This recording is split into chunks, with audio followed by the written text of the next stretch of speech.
Okay, so here's two nodes that are really closely related. And in fact, they are the same node, just with different icons and different default settings. They are clip and knife.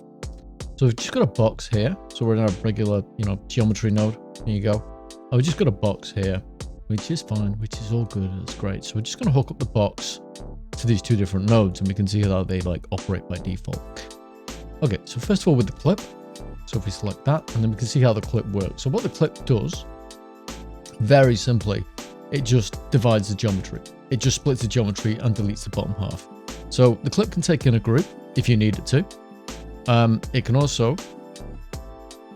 do this. So we can switch between clipping above the plane and clipping below the plane and switching to all primitives. Now, the all primitives one is the important part. So what you'll get here is you'll still get a watertight geometry. So the geometry that you get here is still going to be complete. So if we go to the other side and we look, then you can see as I flick between knife and clip that these are exactly the same node.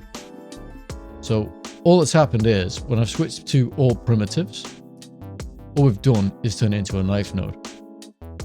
So you can use either one for your geometry. Obviously, it's quicker if you know that you only want to keep the geometry above the line. It's quicker to just use a clip node. And if you want something a bit more complicated, then yeah, you can use the knife node instead. So this is also really simple. You can use the origin. So this is origin X, Y, and Z. So Houdini being a Y up scenario. Make sure to do the right one. So Houdini being a Y up scenario, yeah, we can increase that from the 0. And then we can also do direction as well. So we can clip it like that along the direction too. And you can do any combination of these, obviously. There's no restrictions on what you can do here. And then you can also have the distance as well. So the distance will work kind of from the origin and in the direction that's down here. So in this case, the distance is going up on the Y. So you can either increase the origin or you can increase the distance as well. And then there's one more thing that you can do. So this only works if you are keeping all of the groups.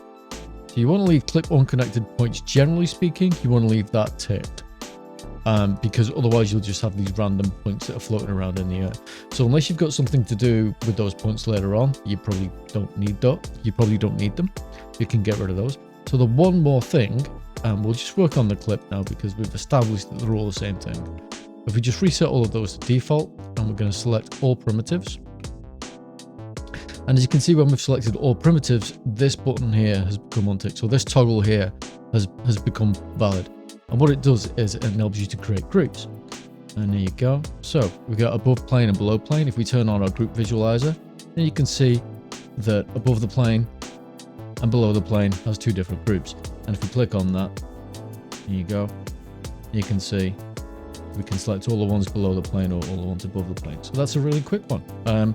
Clip and knife, a really easy way to get geometry to split into pieces and keep the ones that you want. Okay, if you like this, then maybe subscribe, hit the bell, get notifications, etc., etc., etc. And I will see you next time. Bye bye.